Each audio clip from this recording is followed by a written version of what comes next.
A nivel mental, nosotros dividimos los sucesos y los interpretamos.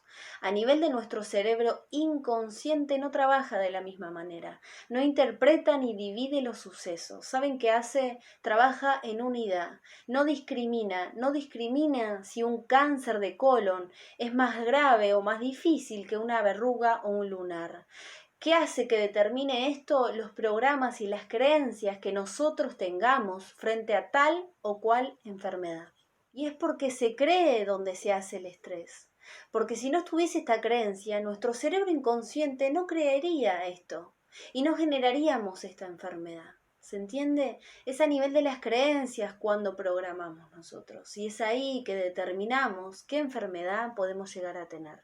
Nuestro cerebro no discrimina, nuestra mente sí lo hace. Es ahí cuando decimos que la única función que tiene nuestro cerebro justamente es mandarnos como solución, como respuesta, un mecanismo de supervivencia, ¿sí? Es a través del lenguaje que nos enfermamos. No es como un castigo, el cerebro te dice vas a tener cáncer de colon porque vos te portaste mal. No es un castigo, es justamente un mecanismo de supervivencia. La función primordial que tiene nuestro cerebro es mantenernos con vida al instante siguiente, desde un bostezo hasta un cáncer, porque si el bostezo no existiría, nosotros nos dormiríamos, por ejemplo, manejando en una ruta, sin antes previo aviso del bostezo, ¿sí? El bostezo viene a decirnos, mantenete con vida al instante siguiente, seguí abriendo los ojos y que entre más oxígeno, ¿sí? Necesito estar despierto. A eso viene el bostezo, por ejemplo, algo mínimo como para que lo entiendan.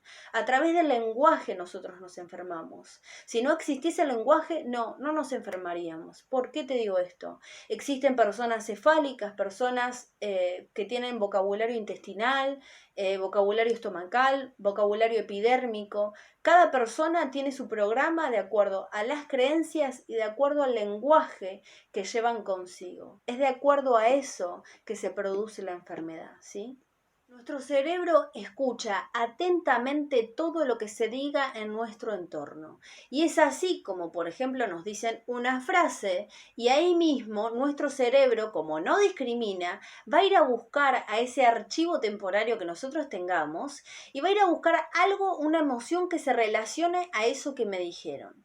Y ahí, como yo no digo nada y no lo expreso, mando una respuesta biológica que se adapte a la emoción que me generó cuando yo fui a buscar ese archivo de esa frase que me dijeron.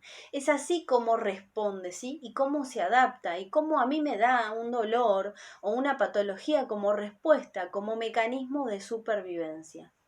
Vamos todo para atrás. Recuerden, nuestra mente divide e interpreta los hechos, las vivencias. Nuestro cerebro inconsciente no lo hace. Se basa en el lenguaje con el que nuestro entorno se dirige hacia nosotros y con el que nosotros nos dirijamos hacia ellos, ¿sí?